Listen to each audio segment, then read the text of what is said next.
Hello students, I am Amrita Indauliya, your NEET chemistry mentor. और students, आज अपन स्टार्ट करने जा रहे हैं आपका very favourite part, that is all about the whole summary of a whole chapter, that is the mind maps. अब ये डिस्कशन हम करने जा रहे हैं केमिकल बॉन्डिंग चैप्टर के रिगार्डिंग। आपसे मैं लास्ट प्रीवियस पार्ट्स में केमिकल बॉन्डिंग के सारे डिस्कशंस हम कर चुके हैं। हमने 1-to-1 कॉन्सेप्ट आपके साथ डिस्कस किए हैं अलॉन्ग विद द एग्जांपल्स। अब इस माइंड मैपिंग में मैं आपके साथ होल ओवर समरी रिप्रेजेंट करूंगी 1-to-1 सारे टॉपिक्स की, like we have discussed VSEPR, VBT, MOT, hybridisation and so on. अब यहाँ जो फॉर्मुलेशन आपको मिलेगा whole over summary in a single 1 to 2 slide, और कुछ इंपॉर्टेंट एग्जांपल्स भी मैं यहाँ आपके साथ डिस्कस करूंगी। So let's begin with a new part that is all about the mind mapping of chemical bonding. Get ready with your notebook and pen and your favourite smile. अब देखिए, सबसे पहले बात करेंगे हम VSEPR थ्योरी के बारे में, क्योंकि आपको VSEPR थ्योरी पता है, डिस्कशन करा जा चुका है और आपने एग्जाम्पल्स भी बहुत अच्छे से रिलेट किए थे। साथ साथ हमें पता चला था वहाँ हम ज्योमेट्री और शेप के बारे में बात कर रहे हैं, इसलिए हमने VSEPR पढ़ी थी। लेकिन वहाँ आपने कुछ ड्रॉबैक्स ये देखे थे कि VSEPR के कुछ मेजर ड्रॉबैक्स की वजह से हमें VBT की तरफ मूव करना पड़ा था। अब उन्हीं को हमने रिलेट किया था। हमें VBT ने बताया कि भाई ज्योमेट्री अलग चीज़ है, शेप अलग चीज़ है। लोन पेयर के रिगार्डिंग हम इन चीज़ों को रिलेट करते आए हैं।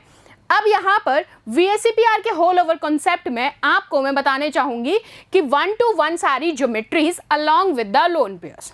ठीक है, कि अगर लोन पेयर प्रेजेंट है तो क्या होगा, लोन पेयर प्रेजेंट नहीं है तो क्या होगा, या फिर कितने लोन पेयर प्रेजेंट हैं तो शेप में चेंजेस क्या आएंगे। क्लियर है? तो वन शॉर्ट समरी में आप इस चीज को देखिए। सबसे पहले मैं आपसे बात करूंगी नंबर ऑफ इलेक्ट्रॉन से regarding, then electron pair geometry, then up to the molecular geometry with the help of lone pairs. तो देखो, सबसे पहले अगर मैंने आपसे कहा लीनियर ज्योमेट्री, अगर आप शेल बेसिस इसको बनाएंगे, लाइक यू हैव नो कि S ऑर्बिटल कैसा होता है, P कैसा होता है, D कैसा होता है, शेप आपको सबकी पता है। अगर मैं शेप के अकॉर्डिंग बात करूं, number of electron dense areas के अकॉर्डिंग, तो लीनियर ज्योमेट्री का शेप कुछ इस तरीके का बनाया जाता है। ये देखिए ऐसे, ये है वो शेप। क्लियर? और अगर सिंपल टर्म्स में हम बात करें तो वो ऐसे आप बना देते हैं, मॉलिक्यूल को लेके एलिमेंट्स आप रिप्रेजेंट कर देते हैं। यहां आप बात कर रहे हैं कि लीनियर शेप के रिस्पेक्ट में जब कोई लोन पेयर नहीं है, ठीक है, तो शेप कैसा होगा, दिस।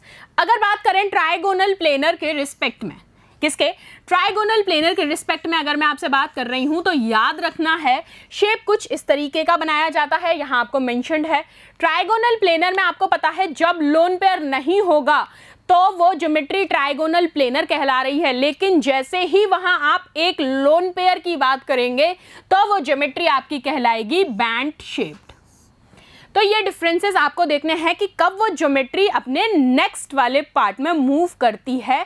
इन ये सारी चीजें बेस्ड किस पे है, मॉलिक्यूल के ऊपर, एलिमेंट की प्रॉपर्टीज और उनके लोन पेयर्स के ऊपर। Major role is of lone pair, क्योंकि हम काउंट ही क्या करते हैं, bonding pairs and lone pairs. और आपको पता है ज्योमेट्री में लोन पेयर्स की हेल्प कितनी होती है और बॉन्ड पेयर्स की हेल्प कितनी होती है। Then come to the next, that is tetrahedral. तो टेट्राहेड्रल की शेप कुछ इस तरीके से होती है। होपफुली आपको एग्जाम्पल भी याद आ गया होगा, CH4, NH3, ये सारे। तो यहाँ आप कहते हैं आपने टेट्राहेड्रल स्ट्रक्चर देखा, लेकिन जैसे ही मैं कहती हूँ कि 1 लोन पेयर की एंट्रेंस इसमें हो जाती है, तो टेट्राहेड्रल चेंज होकर हो जाएगा ट्राइगोनल पिरामिडल। और अगर बात आ जाए 2 लोन पेयर्स की, तो आपने फट से कह दिया बैंड शेप। याद आ गया होगा H2O का एग्जाम्पल इसके रिस्पेक्ट में। नेक्स्ट मैं बात करूंगी ट्राइगोनल बायपिरामिडल। ट्राइगोनल बायपिरामिडल आप कैसा बनाएंगे, बायपिरामिड यानी कि अपवर्ड डायरेक्शन भी और डाउनवर्ड डायरेक्शन भी, साथ ही एक ट्राइंगल। तो ये लीजिए, आपने कहा ट्राइगोनल बायपिरामिडल ये है, लेकिन अगर इसमें एक लोन पेयर की प्रेजेंस में बात हो रही है तो ये कन्वर्ट होकर चेंज हो जाता है सॉहॉर्स में। अगर बात होती है 2 लोन पेयर्स के रिस्पेक्ट में, then it is T shaped, और 3 लोन पेयर्स के रिस्पेक्ट में तो ये कैसा हो जाएगा, लीनियर इन शेप। ठीक है? अगर बात करें ऑक्टाहेड्रल के रिस्पेक्ट में, तो ऑक्टाहेड्रल में आपको पता है सिंपली स्ट्रक्चर आप बना देते हैं, चारों आर्म्स, देन 1 and 1। बट यहाँ एक लोन पेयर की एंट्री होते ही इसने शेप चेंज कर ली, स्क्वायर पिरामिडल। और अगर 2 लोन पेयर्स आ गए तो square planar, and 3 lone pairs is T-shaped, and up to the 4 lone pairs it becomes linear। ठीक है, तो ये सारी की सारी होपफुली याद होंगी जो हमने डिस्कस की थी, AX2, AX3, AX2, B5, ये सारी की सारी वो वाले शेप्स के ही फॉर्म्स हैं। इन शॉर्ट मैंने आपको इस टेबल में पूरा VSEPR दे दिया with the structure, name and the geometries. Clear है? चलो नेक्स्ट मूव करते हैं हाइब्रिडाइजेशन की तरफ। VSEPR खत्म क्योंकि माइंड मैपिंग है। हाइब्रिडाइजेशन में आप देखो, आपको पता है हम बॉन्ड एंगल भी नोट करते हैं, साथ साथ हाइब्रिडाइजेशन भी देखते हैं और साथ ही साथ उनकी फॉर्मूला के साथ शेप्स आप रिजेंबल करते हैं। अगर मॉलिक्यूल में आपको फॉर्मुलेशन दी गई है AX2 टाइप की, कैसी?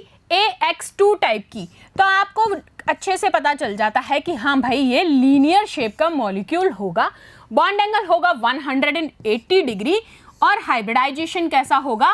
sp, क्योंकि यहां पर एक s का ऑर्बिटल कंज्यूम हो रहा है और एक p का। अगर बात हो रही है AX3 की, तो आपने कहा ट्राइगोनल प्लेनर हो जाएगा उसका शेप। हाइब्रिडाइजेशन में जो बॉन्ड एंगल बन रहा है, जब आपने उसकी शेप असाइन की, बॉन्ड एंगल बनेगा 120 डिग्री और हाइब्रिडाइजेशन क्या हो जाएगी? sp2।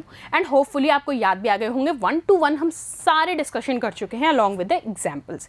यहाँ मैंने आपको फॉर्मुलेशन दिया है होल ओवर चार्ट फॉर्म में याद रखने के लिए। कई बार होता है आप भूल जाते हैं, आप रिलेट नहीं कर पाते हैं, तो हाइब्रिडाइजेशन के साथ शेप याद कर लीजिए, ईजी रहेगा। देन AX4 टाइप की बात होती है, तो आपने कहा टेट्राहेड्रल, बॉन्ड एंगल पे बहुत क्वेश्चंस आते हैं, तो याद रखना 109.5 डिग्री और हाइब्रिडाइजेशन क्या हो गई? sp3। ऐसे ही AX5 की तरफ मूव करो, ट्राइगोनल बाइपिरामिडल, याद आ गई trigonal bipyramidal, this 120 degree and 90 degree and sp3d, ये वाला होता है 90 degree and sp3d। AX6 octahedral 90 degree sp3d2, AX2n band 120 sp2, AX2n2 band 109.5 degree sp3 and in the last AX3n trigonal pyramidal 1095। अब आप तीन जगह देखो, ये और ये, और तीनों के केस में हाइब्रिडाइजेशन क्या है? sp3। तो याद रख लो 109 जहां पर एंगल बनेगा वहां हाइब्रिडाइजेशन क्या होगी? sp3। लेकिन सिर्फ शेप में चेंजेस देखो, यहां टेट्राहेड्रल है, यहां बैंड है और यहां क्या है? Trigonal pyramidal. क्लियर? चलो हाइब्रिडाइजेशन भी वन कॉन्सेप्ट में अपना क्लियर है। नेक्स्ट प्रोसीड करते हैं। अब हाइब्रिडाइजेशन निकालने का देखो सिंपल सा फॉर्मूला एक देखो, अगर कुछ भी याद ना रहे तो ये अप्लाई कर देना। क्या है? Half V plus M minus C plus A। अब यहाँ V आपके क्या हैं?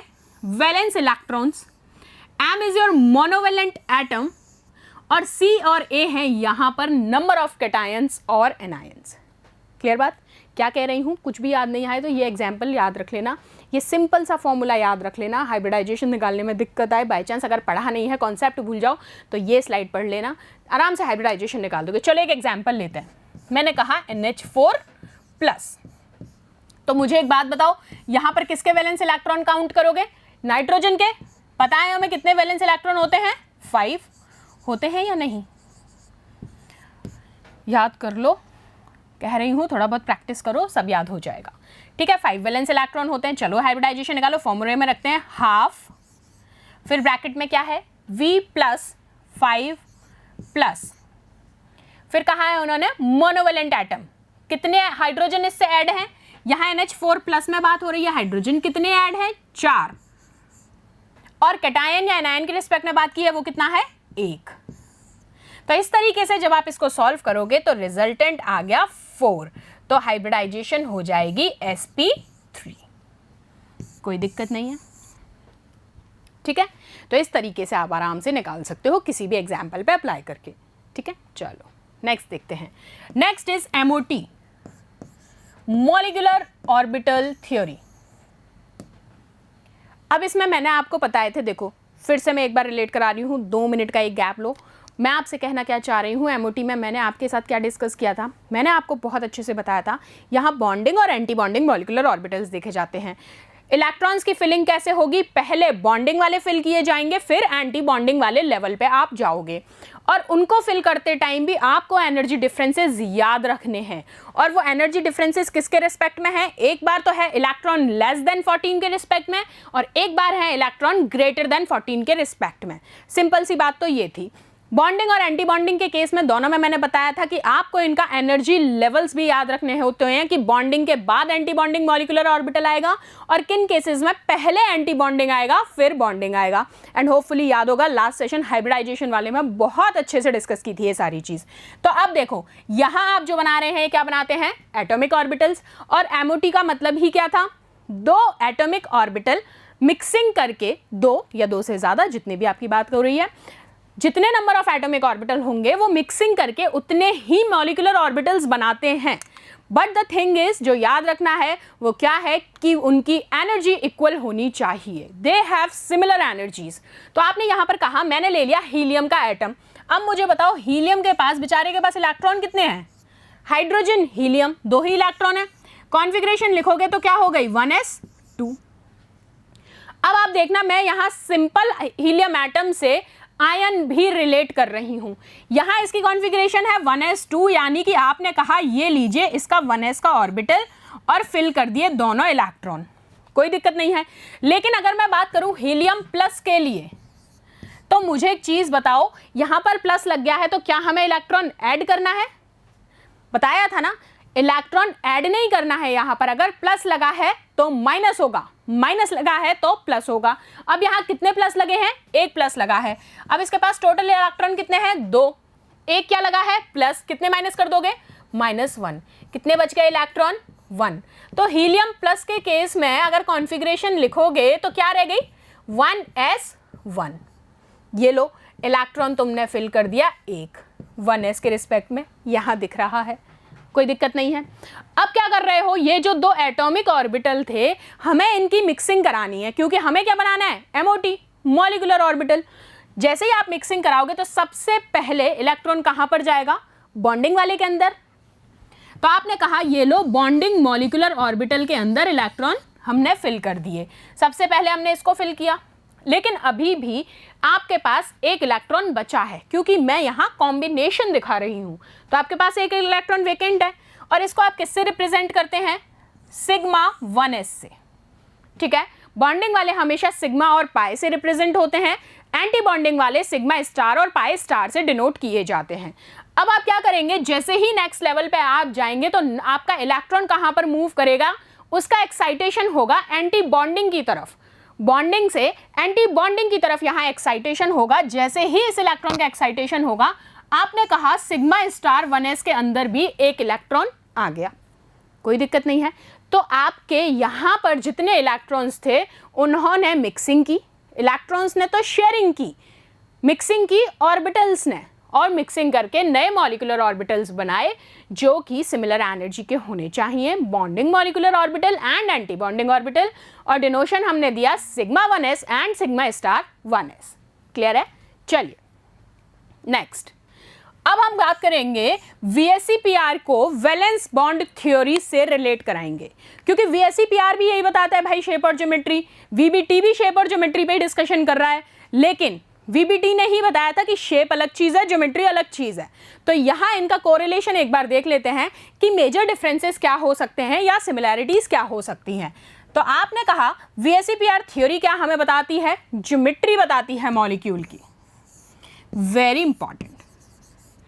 Those theoretical aspects are also very important from the exam point of view, क्योंकि theoretical questions भी बहुत बार पूछे जाते हैं। सिर्फ डिफरेंस होता है लैंग्वेज का, आपने याद किया होता है बहुत ही बेसिक लैंग्वेज में, but they have asked in what sense, वो बड़ा ही घुमा के देते हैं आपको, ये घुमाना ही सीखना है बस थोड़ा सा यहाँ लैंग्वेज को।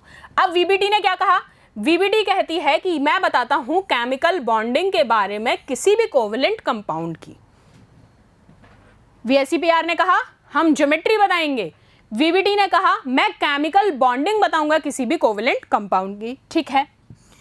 VSEPR बेस्ड होता है रिपल्शंस पर, किस पर, रिपल्शंस पर बेस्ड होता है, किस किस के, lone pair and bond pairs.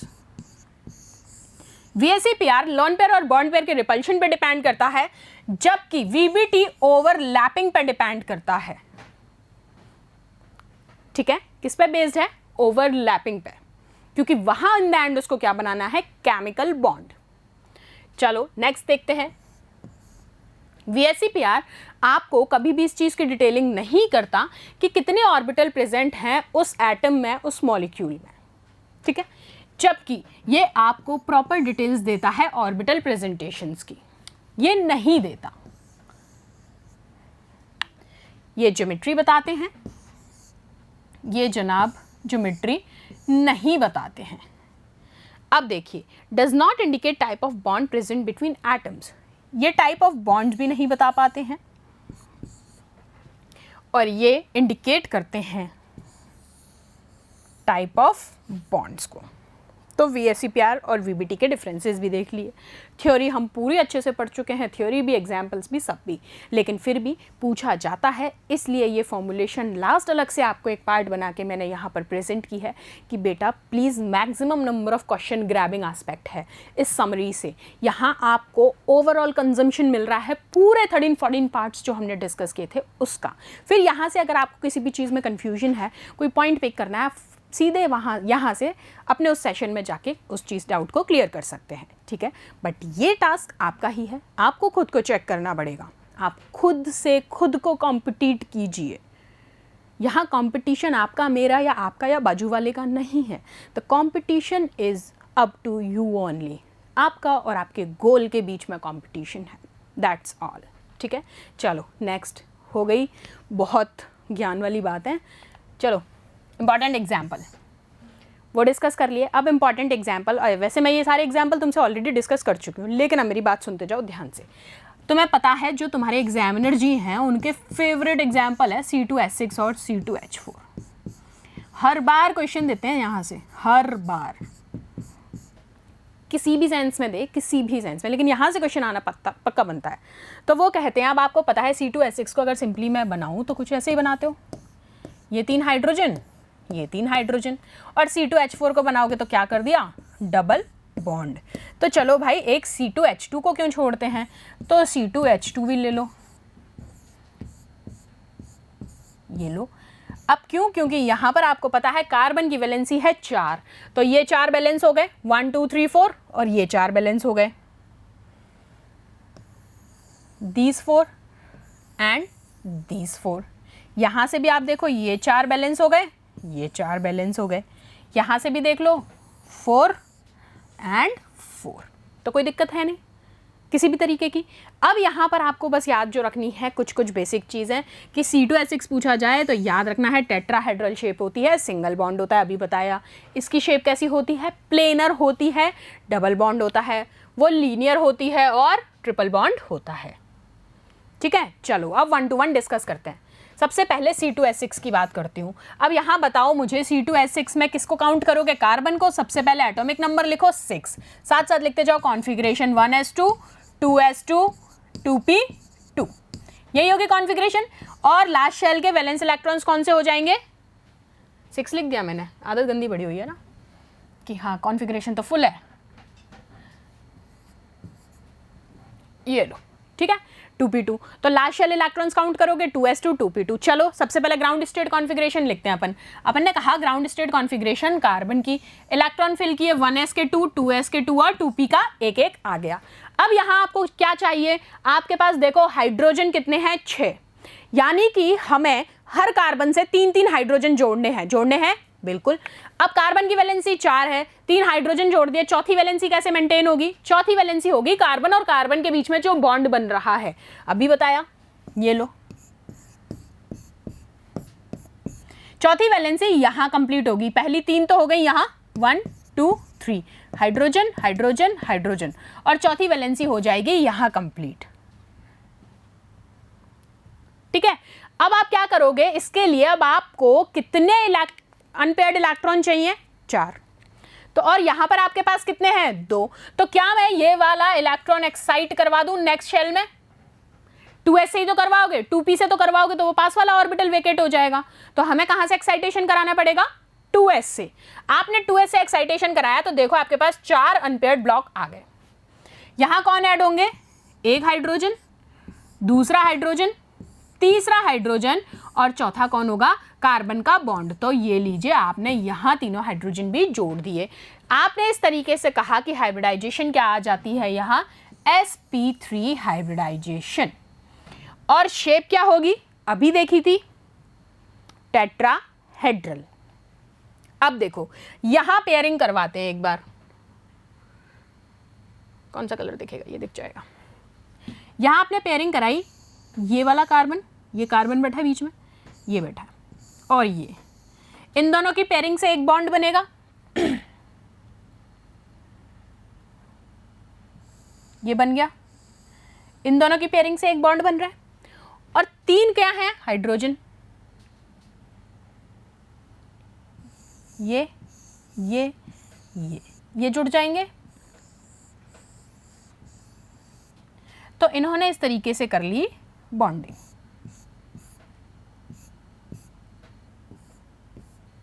ये लो, कोई दिक्कत? तो कैसे ऑर्बिटल्स होंगे, sp3 हाइब्रिड ऑर्बिटल्स, ठीक है। और यहाँ पर शेयरिंग किसकी हो रही है, s ऑर्बिटल्स की। और यहाँ जितने भी बॉन्ड बनेंगे, यही मेजर क्वेश्चन है एग्जामिनर जी का, पाई बॉन्ड बनेगा C2H6 मॉलिक्यूल के अंदर, there is no pi bonding, ठीक है। सिर्फ यहां पर क्या होंगे, सिग्मा बॉन्ड्स बनेंगे। और सिग्मा बॉन्ड्स भी अगर एक बार काउंट करने हैं तो देखो, फिर से बनाती हूं मैं इसको,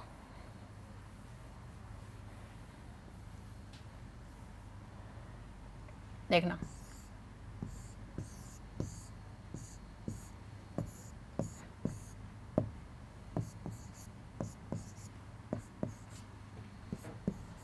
इधर आ जाऊं मैं, ये देखते जाओ, ठीक है।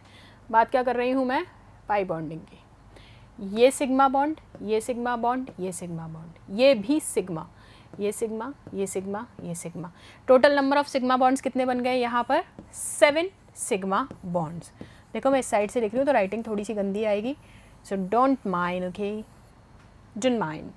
और पाई बॉन्ड 0, खचाक, आ गया C2H6 समझ में, बढ़िया से, चलो बहुत बढ़िया। अब नेक्स्ट देखें, कौन, C2H4। एक बार इसको देख लो, चाहो तो स्क्रीनशॉट ले लो, मैं साइड हो भी सकती हूँ। चलो चलें, C2H4। अब C2H4 की बात करते हैं हम अच्छे से। अब फिर से वही चीज़ करो, कार्बन बाबा 6, कॉन्फ़िगरेशन 1s2 2s2 2p2। अब तुम निकालो फटाफट से, ये 2 की फिलिंग कर दो, फटाफट इलेक्ट्रॉन भर दो। ये आपने भर दिए। अब आपने कहा मैम ये वाला इलेक्ट्रॉन कर दिया मैंने एक्साइट कर भी दिया, लेकिन ये यहाँ पर बॉन्डिंग में पार्टिसिपेट नहीं करेगा, that's why it is sp2। क्यों नहीं करेगा, क्योंकि आपको पता है इसकी शेप कैसी होती है, सी दिस, डबल बॉन्डिंग, और there is a pi bonding along with the sigma bonding, क्योंकि ये सिग्मा है, ये सिग्मा है, ये सिग्मा है, ये सिग्मा है, और एक पाई और एक सिग्मा है, ठीक है। तो आप कहेंगे C2H4 के अंदर 1 पाई बॉन्ड होता है। आगे बात समझ में, चलो तो देख लो, आ जाएगा आराम से समझ में।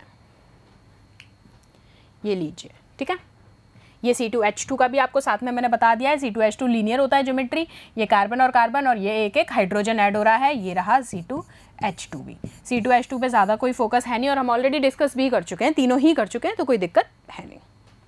नेक्स्ट, C2H4 की ओवरलैपिंग देख लो, ये देखो बॉन्ड फॉर्म हो रहा है sp2 ओवरलैप से, और यहाँ पर बॉन्ड फॉर्म हो रहा है sp2s ओवरलैप से, ठीक है।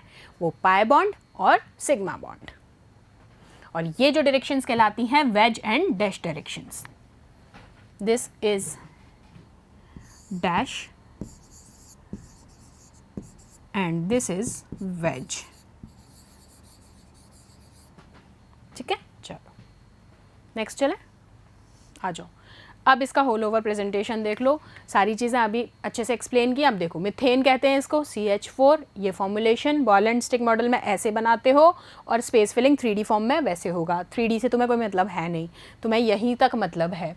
C2H6 normal representation, structural formula ऐसे होता है, लेकिन बॉल एंड स्टिक मॉडल जो हम यूज़ करते हैं हाइब्रिडाइजेशन वाले पार्ट में, जो हम बताते हैं majorly, this is like this. And ethylene C2H4 double bond होता है, और ये लीजिए आपके सामने, ठीक है। चलो बहुत बढ़िया, इम्पॉर्टेंट। नेक्स्ट अब H2O का एग्जाम्पल देखते हैं। अब देखो ऑक्सीजन sp3 हाइब्रिडाइज्ड होगा H2O मॉलिक्यूल में, 2 हाइब्रिड ऑर्बिटल्स ऑक्यूपाई हो रहे हैं लोन पेयर के द्वारा। H2O कहाँ है? ये रहा हाइड्रोजन और ये रहा हाइड्रोजन, और मैं बहुत बार बता चुकी हूँ कि इसके पास 2 लोन पेयर्स होते हैं। और बॉन्ड एंगल कितना होता है इसका, फटाफट बताओ। 104.5 डिग्रीज, ठीक है। Just because of the correction I checked it, ठीक है। तो आपने कहा बॉन्ड एंगल होता है ये रहा ऑक्सीजन। बाबा चलो मैं इसकी आंखें बना देती हूँ। कैसा लग रहा है ये? ड्राइंग नहीं करनी यहाँ पे, गलत बात। चलो ठीक है, पढ़ते हैं। इसके आपने देखा कितने लोन पेयर्स हैं? 2 हाइब्रिड ऑर्बिटल्स तो हैं लोन पेयर्स के, ये रहे दोनों। And 2 are used in bonding, 1 and 2, 2 bond pairs and 2 lone pairs. चलो ठीक है। Since lone pair does not contribute to the geometry of a molecule, therefore इसकी ज्योमेट्री कैसी होती है? एंगुलर टाइप की। ये पूछा जाता है, एंगुलर ज्योमेट्री। H2O ही ऐसा मॉलिक्यूल है जिसकी ज्योमेट्री बड़ी डिफरेंट होती है।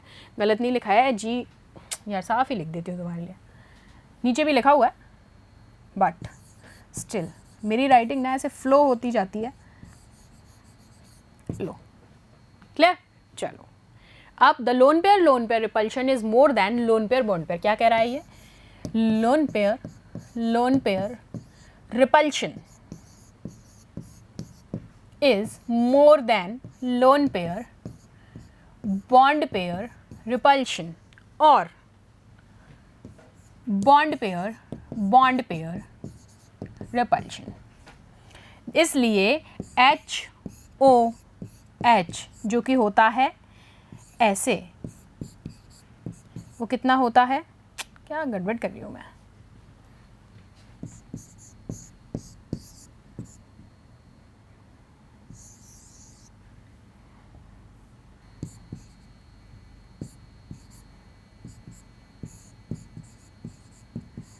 ये लो, ठीक है।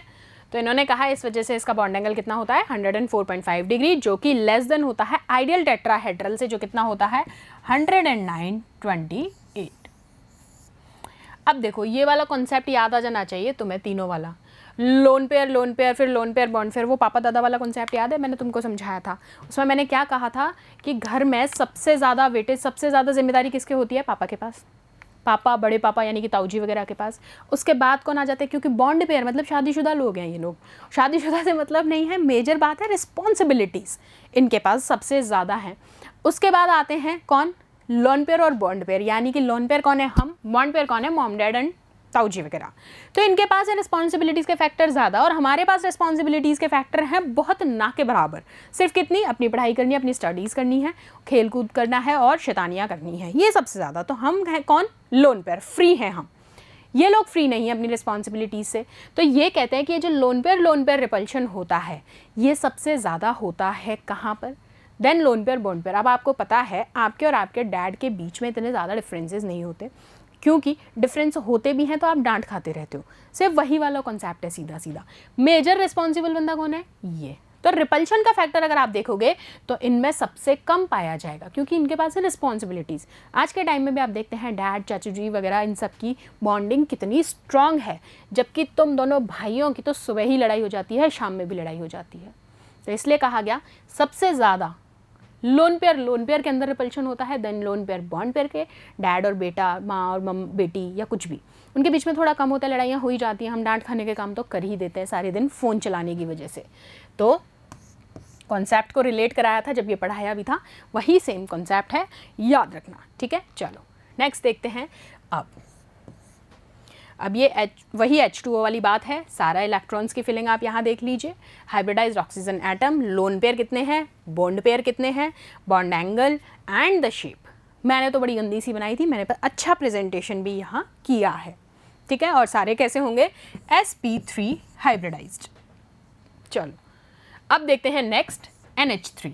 अब NH3 के अंदर देखो एक 2s ऑर्बिटल है और 3 2p ऑर्बिटल्स हैं। नाइट्रोजन के और कंबाइन करके 4 हाइब्रिड ऑर्बिटल्स बनाएंगे। अब वो किसके होंगे? इक्विवेलेंट एनर्जी के, which is then considered as an sp3 type of hybridisation. चलो देखेंगे, अभी देखेंगे। सबसे पहले शेप देख लो, ये एक N और ये 4 हाइड्रोजन। अब क्या है? 4 हाइड्रोजन, बोला उसने NH3 है, तुम चौथा कहाँ से ला रहे हो? पागल बच्चों, ये एक है लोन पेयर, 3 है हाइड्रोजन, हाँ हाइड्रोजन, ठीक है। ये sp3 टाइप की बॉन्डिंग हो रही है, इसका S, इसका P, इसका S, इसका P, इसका S, इसका P। मैम कलर तो दूसरा ले लेते यार, ये लो, तुमको बस यहाँ कलर कॉम्बिनेशन देखना होता है ना, मल्टीपल कलर्स मिलते हैं, ठीक है। और कोई आ गया आपकी? ये लो। अब इसकी शेप कैसी होती है? पायरामिडल शेप होती है और इसके बीच में जो बॉन्डिंग होता है 107 डिग्री का पाया जाता है, ठीक। चलो अब आ जाओ, इसकी हाइब्रिडाइजेशन भी सीख लो। अब एन एटम है, आपको पता है valence electron 5, 2s2 2p3, sorry 2s2 2p3, यही हो गए। अब 5 है, चलो फिल कर लो, 2s 2p3। अब यहाँ पर आपको हाइब्रिडाइजेशन में जब आप देखोगे तो आपको पता है कि जब इनकी मिक्सिंग हो जाएगी, पेयरिंग हो जाएगी, ये डी में जाएंगे, तो आपने कहा यहाँ डी में तो मिक्सिंग नहीं होगी, है ना। और आपने क्या कहा? 3 p के ऑर्बिटल और 1 s का ऑर्बिटल, ये आपस में कंबाइन करेंगे, मिक्सिंग करेंगे और क्या बना लेंगे? sp3 टाइप की हाइब्रिडाइजेशन। ऑलरेडी हम अच्छे से डिस्कस कर चुके हैं, तुम्हें आती है, फिर भी यहाँ पर मैंने क्यों मेंशन किया इस माइंड मैप में? क्योंकि ये इंपॉर्टेंट एग्जाम्पल्स हैं सारे जो एग्जाम में पूछे जाते हैं मेजरली, ठीक है। तो चलो ये देख लो, बॉन्ड एंगल्स भी, ये लोन पेयर हो गया। और यहाँ बात की जाए तो सारे की सारे सिग्मा बॉन्ड बनाते हैं, एक भी पाई बॉन्ड नहीं होता। Bond angle is 107 degree. चलो अब PCl5। अब PCl5 के अंदर आपको पता है 5 वैलेंस इलेक्ट्रॉन है, किसके? फॉस्फोरस के। और क्या बाइंडिंग होगी? 5 Cl हमें चाहिए, तो sp3d टाइप की हाइब्रिडाइजेशन ये बता रहे हैं और शेप है ट्राइगोनल बाइपिरामिडल। चलो देखते हैं। It has a pyramidal structure in which phosphorus is hybridised with sp3d। ठीक है, तुम्हारी बात देखते हैं भाई। इसने कहा PCl5, तो PCl5 में P के लिए मैं बात कर लूँ तो आपने सबसे पहले कॉन्फ़िगरेशन लिखी, तो लास्ट शेल कॉन्फ़िगरेशन लिख लेती हूँ मैं यहाँ 3s2 3p3, तो टोटल वैलेंस इलेक्ट्रॉन हो गए 5। चलो फिल करो। सबसे पहले ये ग्राउंड स्टेट की हो गई 3s2 3p3। अब मुझे अनपेयर्ड इलेक्ट्रॉन चाहिए 5, क्योंकि मेरे पास क्लोरीन कितने हैं? 5, तो ये आ गए 5। तो क्या मैं यहाँ सबसे एक एक क्लोरीन ऐड कर दूँ?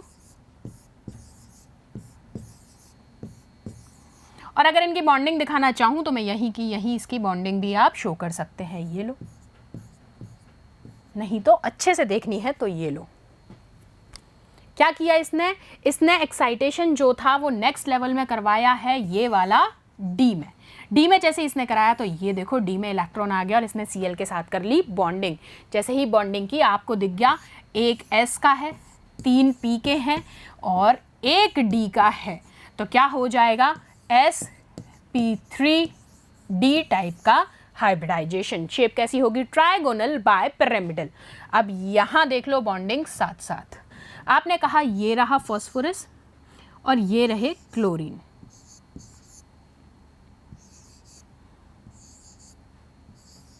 ठीक है, और इनके बीच में आपको बॉन्डिंग होपफुली दिख जाएगी, ट्राइगोनल बाय पिरामिडल। ये है कुछ इस टाइप की बॉन्डिंग। और चाहो तो लो मैं यहाँ बनाती हूँ, कैसी है? ट्राइगोनल बाय पिरामिडल, फॉस्फोरस,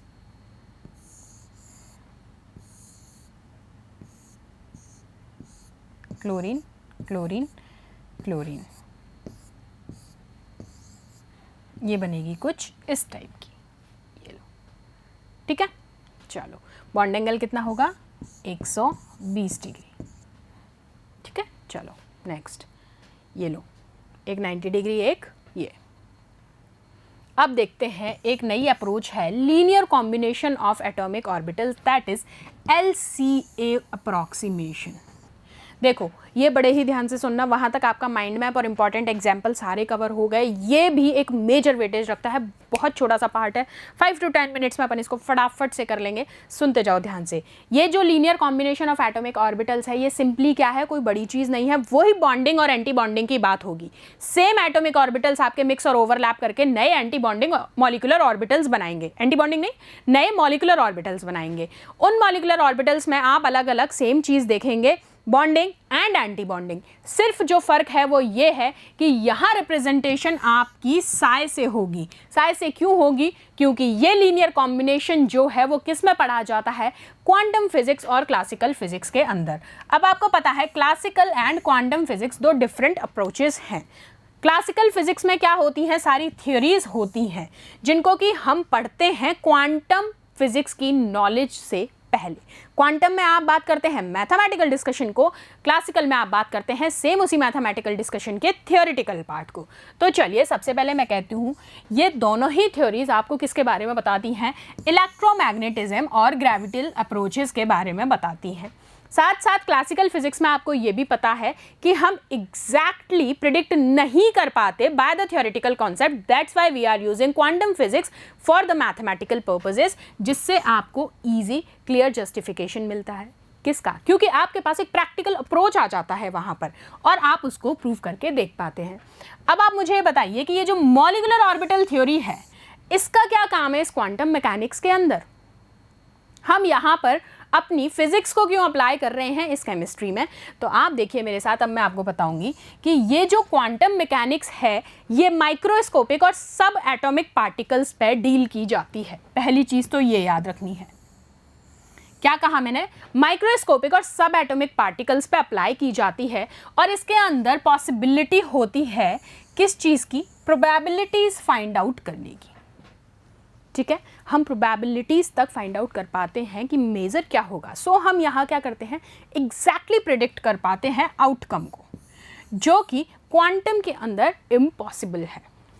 सो हमने क्या कहा, डिफरेंट टेक्निक्स हमने यूज़ की और जिसको हमने नाम दिया है LCAO मेथड। सो ये वो टेक्निक है जो हमें अलाउ करती है एटॉमिक ऑर्बिटल को एक साथ कंबाइन करके, and this technique form the basis of applications of molecular orbital theory two molecules. क्या कहा इन्होंने? LCA अप्रॉक्सीमेशन वो मेथड है जो हमें अलाउ करता है इन एटॉमिक ऑर्बिटल्स को एक साथ मिक्स करने के लिए, and this technique forms the basis of the application of MO theory two molecules. कैसे? देखो, अब सबसे पहले इसकी मेजर चीज़ें देख लो कि ये किस किस पार्ट में अप्लाई हो सकता है या इसकी मेजर यूनिट्स प्रॉपर्टीज़ क्या हैं।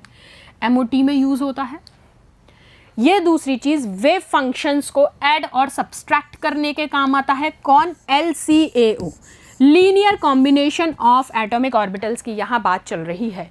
क्या कहा? ऐड और सब्सट्रैक्ट करने के काम आता है वेव फंक्शंस को भी। साथ साथ क्वांटम सुपर इम्पोजिशन बताता है ये एटॉमिक ऑर्बिटल्स की, और अगर आप कहें तो ये मॉलिक्यूलर ऑर्बिटल्स को भी कैलकुलेट करने के काम आता है। 4 बातें समझ आई यहाँ तक? क्या कहा मैंने? पहली चीज़, MOT में एप्लीकेबल होता है, वेव फंक्शन के एडिशन और सब्सट्रैक्शन में हेल्प करता है, क्वांटम सुपर इम्पोजिशन में हेल्प करता है किसके? मॉलिक्यूलर ऑर्बिटल्स और एटॉमिक ऑर्बिटल्स के। देन ये मॉलिक्यूलर ऑर्बिटल्स की टेक्निक्स को भी कैलकुलेट करता है। देन आफ्टर आप कहेंगे कि एटॉमिक ऑर्बिटल को आप यहाँ एटॉमिक वेव फंक्शन से रिप्रेजेंट करेंगे, जबकि मॉलिक्यूलर ऑर्बिटल को यहाँ रिप्रेजेंटेशन सिर्फ दिया जाएगा molecular wave function. So what's the major difference? कोई बड़ा डिफरेंस नहीं है, सिर्फ आपको रिलेट करना है वेव फंक्शन के थ्रू। अब देखो, वेव फंक्शन क्या है? बेसिक सेट है फंक्शंस का जो आपके किसी भी ऑर्बिटल में इलेक्ट्रॉन्स की पोजीशन डिस्क्राइब करता है। That is simply a wave function. ठीक है, अब इसमें मैथमेटिकल रूल्स भी हम अप्लाई करेंगे, साथ साथ इलेक्ट्रॉनिक कॉन्फ़िगरेशन के थ्रू हम इन वेव फंक्शंस को डिस्क्राइब करेंगे इस LCAO मेथड के द्वारा। ठीक है, चलो नेक्स्ट। अब हमें पता है कि MOT के अंदर आप क्या करते हैं, एटॉमिक ऑर्बिटल कह लूँ या फिर एटॉमिक वेव फंक्शन कह लूँ, बात वही है, और उससे बना क्या रहे हो? मॉलिक्यूलर ऑर्बिटल्स या फिर मॉलिक्यूलर वेव फंक्शन। कैसे? सुपर इम्पोज करवा के। फिर आपने कहा ये जो LCAO टेक्निक है ये क्वांटम मैकेनिक्स में हेल्प करती है। क्यों? Quantum superimposing of 2 atomic orbitals. See just the difference of language. ये है एग्जामिनर्स प्रिय लेवल ऑफ लैंग्वेज क्वेश्चन। क्या है ये आपसे कहेंगे कि what LCO technique why LCAO technique is used in quantum mechanics, तो आपका आंसर होगा because it helps in quantum superimposing 2 atomic orbitals. अब एक बात बताओ, मॉलिकुलर ऑर्बिटल की लैंग्वेज क्या थी? जब आप MOT पढ़ रहे थे उसने सिंपल भाषा में कहा कि भाई ओवरलैपिंग और mixing of 2 atomic orbitals give a resultant of a molecular orbital of same energy, यही बात थी। इनकी भाषा देखिए, quantum superimposing of 2 atomic orbitals resultant in the formation of a molecular super imposed new quantum orbitals. क्या difference था? अपनी language apply करनी है सिर्फ।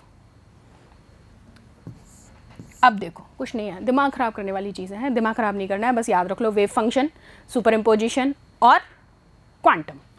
सुपर इम्पोजिशन का मतलब क्या है भाई? तुम सबको पता है, ले वन ओवर अदर।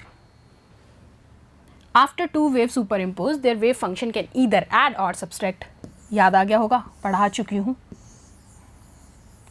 यहाँ अगर मैं वेव्स को सुपर इम्पोज करवा दूँ, याद आ गई? बस वेव सुपर इम्पोज करेंगे तो या तो वो ऐड होंगी या वो सब्सट्रैक्ट होंगी। तो या तो फिर अब जब ऐड और सब्सट्रैक्शन की बात होगी तो बात आ जाएगी कंस्ट्रक्टिव इंटरफेरेंस और डिस्ट्रक्टिव इंटरफेरेंस की। अब इंटरफेरेंस यहाँ पढ़ना नहीं है क्योंकि फिजिक्स तो अप्लाई करनी नहीं है, हम तो मॉलिकुलर ऑर्बिटल्स में पढ़ रहे हैं। तो हम कहेंगे सिंपल अगर एडिशन हो रहा है तो कंस्ट्रक्टिव हो जाएगा और सब्सट्रैक्शन होगा तो डिस्ट्रक्टिव। चलो, तो आपने कहा ये LCAO टेक्निक क्या करती है? एटॉमिक वेव फंक्शंस में एडिशन और सब्सट्रैक्शन करा के हमें सिर्फ ऑर्बिटल्स की फॉर्मेशन बताती है। बात तो वही है, सिंपल पढ़ लो इस थ्योरी को, कोई दिक्कत नहीं है। ठीक है, रीड कर लेना, सेम वही लैंग्वेज बार बार लिखी है। अब इसलिए आप इसको कहते हैं LCAO मेथड। अब हो रहा है अगर एडिशन, देखो बड़े ध्यान से, क्या हो रहा है? एडिशन। और मैंने कहा था वेव फंक्शन लेना है, वेव फंक्शन है ये साई। ठीक है, अब आपने कहा अगर एडिशन हो रहा है psi1 प्लस psi2, यानी कि 2 एटॉमिक वेव फंक्शन का एडिशन, तो आप कहेंगे ये क्या होगा? Constructive interference. और यहाँ क्या बन जाएंगे? Bonding molecular orbitals. और अगर इसी की जगह बात हो जाए सब्सट्रैक्शन फेज में, तो आपने कहा यहाँ क्या हो गया? एटॉमिक ऑर्बिटल्स और एटॉमिक वेव फंक्शंस का सब्सट्रैक्शन, डिस्ट्रक्टिव इंटरफेरेंस यहाँ पर आ जाएगा।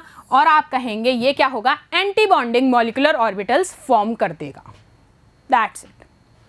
सो आपने कहा psi1 क्या है? एटॉमिक वेव फंक्शन है फर्स्ट का, और psi2 सेकंड के रिस्पेक्ट में। अब LCO के according atomic is equals to molecular.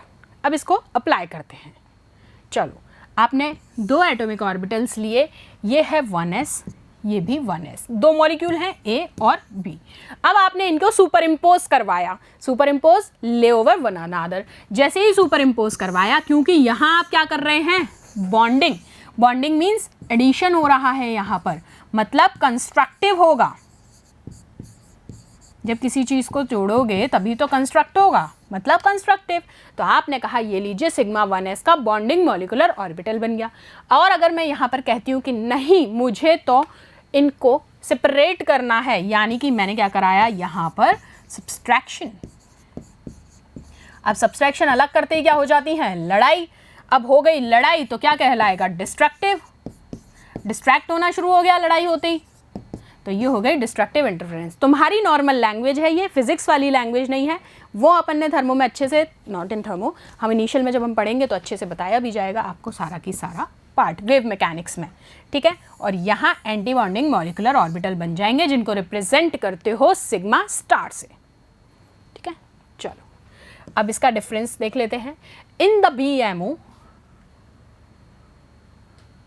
the electron density between the 2 nuclei is enhanced. Thus, the electron in these orbitals are more stable. देखो लिखते जाओ, BMO more stable. ठीक है, this is stable is due to the fact that the electron in this orbital get attracted by both the nuclei and also because the nuclear repulsion decreases. ठीक है, जबकि anti bonding में बात करेंगे तो यहाँ इलेक्ट्रॉन डेंसिटी या तो नहीं होगी या बहुत कम होगी। ठीक है। इसलिए न्यूक्लियर रिपल्शंस यहाँ पर क्या होंगे, ज़्यादा होंगे, जिस वजह से यहाँ पर एनर्जी क्या होगी, इंक्रीज हो जाएगी। ओवरऑल कॉन्सेप्ट याद रखना है, यहाँ इलेक्ट्रॉन डेंसिटी, वहाँ नो इलेक्ट्रॉन डेंसिटी, यहाँ पर न्यूक्लियर न्यूक्लियर इंट्रैक्शंस और वहाँ पर रिपल्शंस, ठीक है। यहाँ न्यूक्लियर न्यूक्लियर रिपल्शन डिक्रीजेस, वहाँ increases, so that energy in the case of anti bonding increases. ये लो, ठीक है। तो यहाँ जाके आपकी होल ओवर माइंड मैप और समरी सारा कवरेज हमने यहाँ पर कर लिया है, complete chapter of chemical bonding in a summarized way. So मिलते हैं आपसे नेक्स्ट सेशन में नए चैप्टर के साथ। Until I request you again, please repeat it well, अच्छे से पढ़ो, make your hand notes, make your own flow charts, and please learn well. Thank you so much.